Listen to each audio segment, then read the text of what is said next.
Alright, back with another lick of the week, and I'm continuing in the C single string primer. And last video we stuck pretty much to the C scale out of the C position here at the first fret, not going any higher than the 5th fret. So again, we're working in this block of frets from 1 to 5. So all the ideas were based on scale notes for the last video. Now let's see if we can weave in some notes that don't belong to the scale, some of those chromatic ideas that we've talked about in the other videos, and let's apply it to the C scale in this block of frets.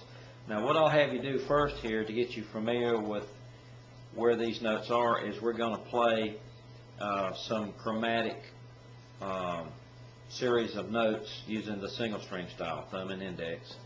So since there is a D note in the C scale, again we're going to go to the mode idea. We're going to play C scale notes, but not exactly starting with the root every time. We're going to start on the second mode of the C scale, which would be that D note. So again, try for the right hand, try to use thumb and index, index and thumb, whatever you feel comfortable with, and play all the notes alternating with a metronome, and play index and thumb. So if I wanted to play the chromatic notes as they apply to the C scale, I would try to stay in the block of notes, or the group of notes that belong to the C scale, C, D, E, F, G, A, B, C, and then play some of the notes that I'm skipping over. So D is my first note, D sharp would be my chromatic, E is the scale note, right? F is a scale note, F sharp would be outside, that would be a chromatic interval. Then G, I'll switch to my open third, or I could have gone here. Again, this is the alternate pathway. Let me try this as pathway number 1. I wound up on the 5th fret of the first string. D, D sharp, E, F, F sharp, G.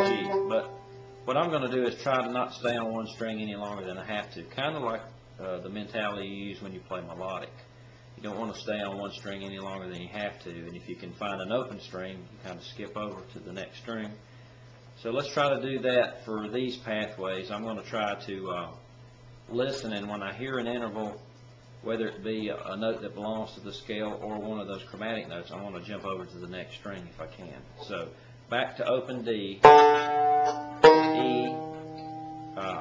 D sharp, E, F, F sharp. Now I'm going to use the open third. There's my jumping off point. G, G sharp at the first fret, which is chromatic. A belongs to the scale. A sharp, chromatic. Alright, now I could go up here for a B, 4th fret, but I'm not. I'm going to skip to the B on the second string because that's a convenient place to go. Alright, here's C, which is the root note. Now I'm going to continue up and see how far I can go in the next octave, next set of notes. C sharp, which is chromatic. D, I could go here, 3rd fret of the second string, but hey, I've got a D already. D sharp, which is chromatic. E belongs to the scale. F belongs to the scale. F sharp. And then for G, I'm going to play my open 5th. So if we play these concurrently, D, D sharp, E, F, F sharp over the 3rd, G, G sharp, A sharp over the 2nd, D, C, C sharp over the 1st, D, E, F, sharp, open 5th is G. So what you have is, I guess you could call it a chromatic scale, but you know what it is a series of notes that include the C scale, but also all the notes that you skip over. Let's try to think of it like this, as being a C major scale, including the notes that you skip over. I like thinking of it that way. It's easier to kind of keep some sensibility about it. Now, of course, you can always choose the alternate pathways. That was just pathway number 1. The cool thing about this, like we said, is there's a bunch of different ways that you can play these intervals that you're looking for without sticking to one method. So what if I wanted to use not so many open strings? I could use the G at the 5th fret of the 4th string, then my G sharp, A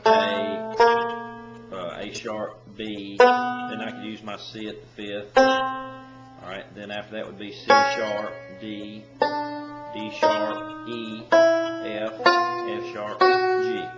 So I found an alternate pathway that has all the C scale notes and those chromatic intervals that we skipped over. And I had no open strings except I used the open fifth, but I could have, switched at some point and used that note instead of the fifth. But however you want to slice it, it's always the same thing. And again, let's try to use the metronome.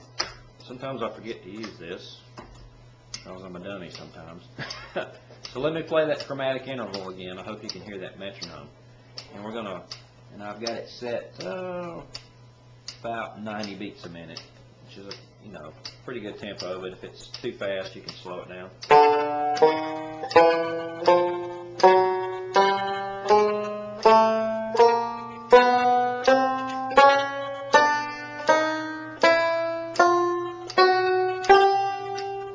So, and again, those would be eighth notes. You can decide to play them as sixteenths if you want, or quarter notes, whatever works for you. And especially if you have a digital metronome, it's a lot easier to do that. And then you can practice them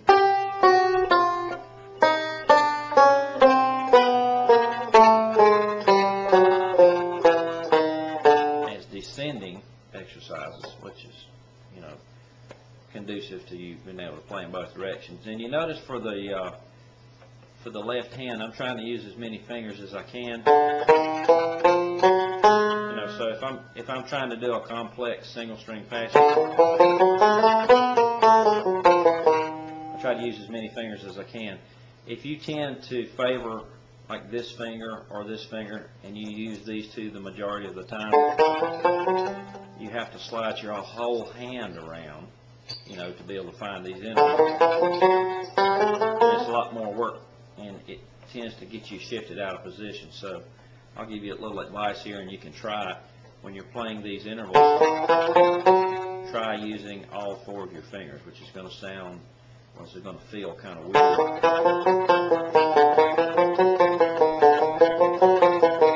But if you can get where you can include the ring finger and the pinky when you're doing single string exercises, it's going to be beneficial to you in the long run, and it's going to mean that you can play more complex phrasings and things in single string without having to always shift your hand, which means your chances of missing a note are less because you're not continually moving out of position. And this also applies to scruggs and melodic. If you can get where you can use these two fingers of your left hand when you're chording and playing licks, I'd say probably the pinky for me is the most valuable finger I've got. And it helps me reach a lot of things that normally I would have to shift my entire hand up to grab. So see if you can get where you can use especially the pinky, but all four, and at first they're going to feel kind of flimsy because the muscle structure in those fingers are probably not used to having to be worked like this. You're not used to calling upon them to do this kind of stuff. So try doing multiple fingers when you're doing this exercise. So before we get into any licks for the C primer here that include the chromatic intervals I talked about, I'll just have you practice playing these intervals. And again, try to find as many pathways as you can. I just showed you a couple. And stay within the confines of frets 1 and 5. Try to use as many fingers as you can. Use the metronome to keep you in time. And then we'll jump into some licks next video. I appreciate it. Thanks.